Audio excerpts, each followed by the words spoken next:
Welcome the charming, beautiful. She really looks like a Hollywood movie star, but she's a doctor, indeed, a real doctor. Let's welcome, please, Dr. Sylvia Forchap, Likambi. You're welcome.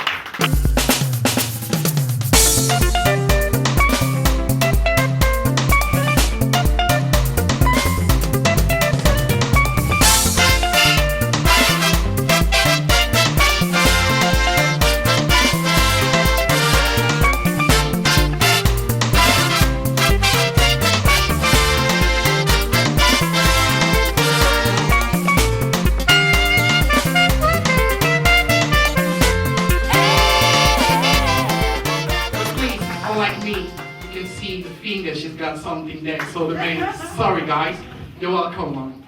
Thank you very much for the presentation, I appreciate it. Hello everyone. First of all, I just want to say a big thank you to Bridget, the CEO of Secret to Happy Home, and Karin and the entire team. Thank you so much for inviting me and giving me this opportunity to come here today and do this presentation. Not forgetting, thank you so much to my beloved husband for taking time off his busy schedule to accompany me to be at the event today. I really appreciate it. And to all of you, thank you very much. Well, I'm Dr. Sylvia Forchap, Likambi. And as the MC just said, I'll be talking about the father's tender and compassionate love and the role or importance of counseling in a home. First of all, I'll just like to introduce to you my new book, and that's one of the reasons I think she invited me here to talk about this, A Father's Tender and Compassionate Love. It's a book that will greatly transform your lives. I mean, as he rightly said, I'm a wonderful, loving, and compassionate mom, and it would be like, why is it that my first book is about a father's tender and compassionate love? Because the truth is the source, is the reason I'm where I am today. I can be that wonderful, compassionate, and loving mom because of that wonderful, tender, and compassionate love I had from my earthly dad and my heavenly father. So it is the source, it is the key of immense self-esteem, confidence, joy, and peace. A father's tender and compassionate love. Well, before I go on, I will focus it more on what is the role or importance of a father in a home. First of all, I'd like to start with the definition, what is a father? What does that mean? And then later on, how can we identify a father? And what is his role or assignment? And how does he go about doing this assignment? The first definition, father, which also comes from Abba in Aramaic, means source, provider, protector, counselor. And I saw three definitions that really kind of astonished me that I will use while I'm talking to you tonight. The first, the father is the source of a family. I was like, wow, he is the source. What does that mean? He is the true foundation. A home is built upon a foundation. We see the external. If the foundation is solid, then the home is solid. The father is the source. For any home to be upright, solid, then the source must be firm. The source must be there. It's also like a tree. The source of a tree is the root of the tree.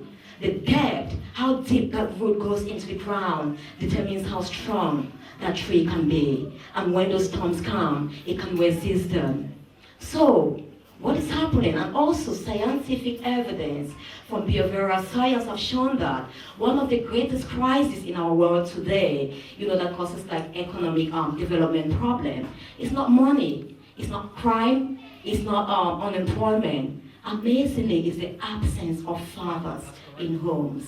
Where are the fathers? Statistics also show in the UK that 9 out of 10 lone parent homes are headed by women. Where are the men gone? That tells me the source is missing. And what do we expect to see, which is actually evident in our communities today? What is happening in our youth's life? The women will do their best, yes, but there must be a source. It's just like there is that root, there are that stem, they bring up the branches and the fruits were the children. The fruits, the branches cannot really protect, the nourishment comes from the root, and then it goes up, feed the children. So something is lacking. But that doesn't mean to those women who are single or to those who never had a wonderful family, there is still good news for you. Our Heavenly Father is the Father of the fatherless. He is a source you can count on. If your earthly father failed you, you cannot count on that source. Put your roots deep down in the source, the one ultimate source, our Heavenly Father, and you will be strong and firm, and you can nourish your children through that source, through that root, which is your Heavenly Father. He originates, he's the origin. And watch, in Genesis 1:27, he said, at the beginning God created man. And what happened? That's the first time in God's creation we saw. Every other thing he created, he said, it was good. That was the first time he said, it wasn't good for a man to be alone. He went into his slumber, and out of his rib originated the woman. He brought him. He is the origin of family. He is the root. The woman came out of him. And so, if he's the root, the woman is that stem which comes out of that. And he blessed them and said, go and heal fruits. In other words, he didn't say go and sow. He's already sowed the seed in that man. All he needs to do is heal fruit. What happens? He's got to nourish that seed which is already planted in him. Come up the stems, the woman actually branches, and the fruits which are the children. And he said, by their fruits you will